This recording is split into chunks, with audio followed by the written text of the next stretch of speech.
Canadians invaded. Then my father, Big Bob Woodruff, he was in the Korean War, serving in Korea. He was based in Texas and headed off in the direction of North Korea. And he went as far as England when the war came to an end. My father used to joke with us all the time that he was killed in the war because we were young little kids. We didn't understand what he was talking about. So he was artillery and he had some scars in his butt, and so he wanted to keep showing that to us. He said he was killed, but I still don't understand to this day. So really the biggest ones I want to thank right now are the veterans. Jerry Byrne, too, who has been a remarkable supporter from the very beginning. He's one that served in Vietnam himself. I hate to tell you this, Jerry, but I was barely born when that was happening. I was born in '61. I just didn't want to become a teenager because I didn't want to go to the war there, but you did. It's hard to believe that back then we were not giving the same kind of honors to those veterans that came out of the Vietnam War. But here's this, time changes everything. I had a chance to go back to Vietnam, and the Americans are being hugged there. I went back there with President Obama, and they were lining the streets to say hello to them. I think approximately 80% of those living in Vietnam now were born after the war ended in Vietnam. They honor the United States now to this day, as we should to our military. For that, I just really want to thank our team. I don't get any. This was not me that started all of this. It's true that my wife and my family surrounding me there at Bethesda Naval after I was hit, when I was out for 36 straight days in a coma. And my wife assumed that I would die, and my family was there, and they decided that they can't put up with the kind of treatment that they saw happening to the veterans when they returned home after they got this remarkable medical care to recover from their wounds.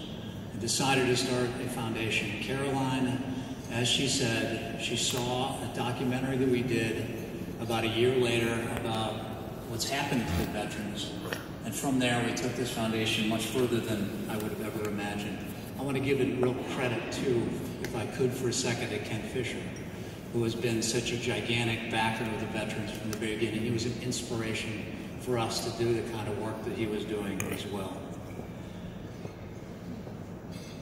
Our foundation with our team, I want to say those at the table right now here too, Anne Marie Doherty, who runs it for us right now, the numbers that she's accomplished all this time. Literally $57 million has been invested since we began this almost 12 years ago.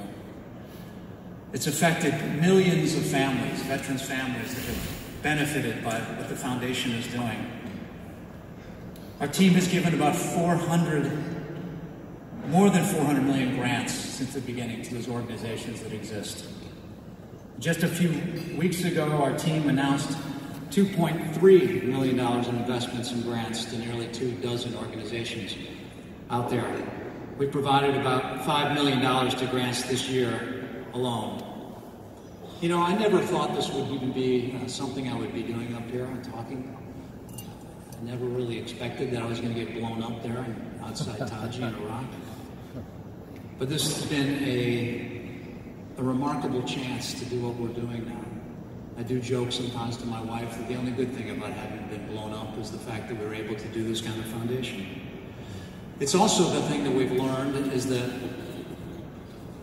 to honor the veterans is not a political thing whatsoever. All of those are filled with in this room. I'm sure those on the right and those on the left. To do this kind of work for the veterans is a hell of a lot more fun than it is in politics these days. It's much better to be here than it is in Congress at this moment. We had huge support that went across politics. We have gotten able to establish the kind of credibility largely because of the team that we have here right in front of us. We've gotten support from everybody from the chairman of the Joint Chiefs of Staff. Marty Dempsey has now been on the board with us as an advisor. We've had all 4 of the most recent presidents have come up and spoken in support of our foundation. It's remarkable that this year we've also had the NFL has now come to us to say that they want to help us to help them vet those existing organizations out there as they become some applications from them for the NFL to support them. You know, Roger Goodell was there with us even last year alone. You know, we never thought this was going to be as successful as it became, and I think that's because everybody in this country wants to do something for the veterans. I don't think you can go anywhere without somebody wanting to do for them. You know, we've also heard every veteran now, especially those that have been wounded, none of them want any kind of pity. All they want some respect, and I think everyone in our country should do something for them, because here's the irony. On these kinds of days like the Veterans Day, they don't want us to do anything. They do more than we do to get these kinds, because they're serving our country. You know, it's 100 years since that World War I. We thought that the wars would be over, but the wars are not over. So this kind of work that is being done has to go on and on and on. Again, I should not be here getting any kind of award. It should be the veterans that be getting the awards. Nevertheless, thank you so much for the honor today.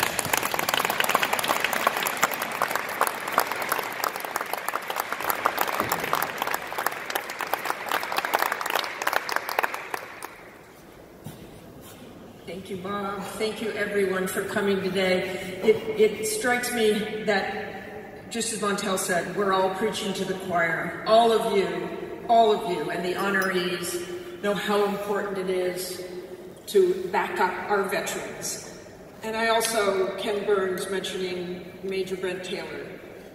These are life-changing, what happens to our veterans. Not just in death, but their families. That family with 7 children will be around for a long, long, long time, and that sacrifice and service they will make mean something.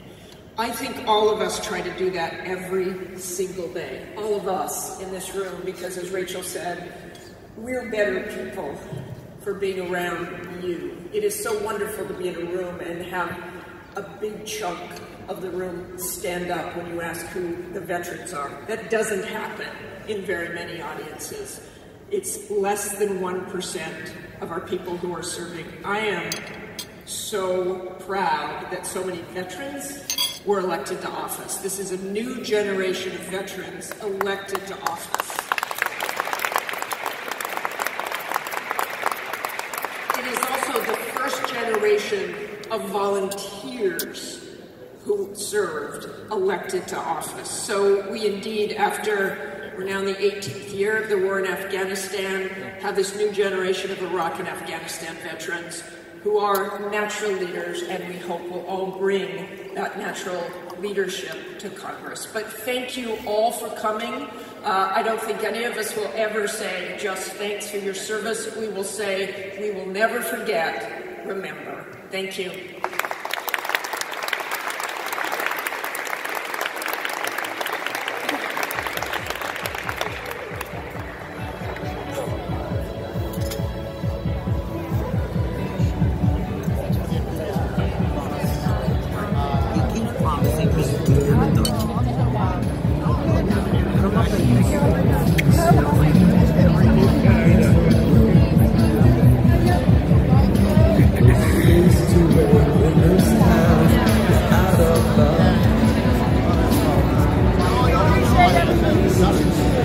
Let me know how I get dialed in on Long Island.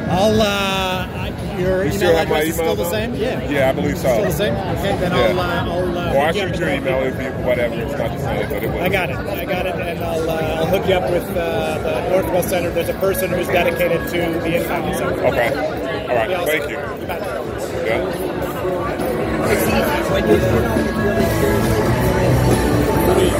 Hey, congratulations on your new show. Thank you. I look forward to watching it. Yeah, it'll be good. When's it coming out? In the spring? Second quarter. Okay. Yeah, in the spring. Good deal, man. Good deal. Thank you.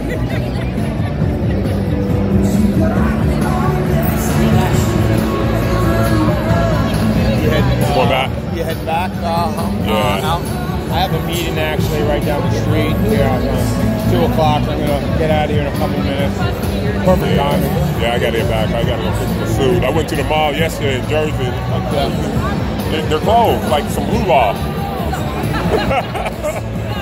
I know the Blue Laws were in Texas, man, but. So, I don't know if these guys have any interest or not.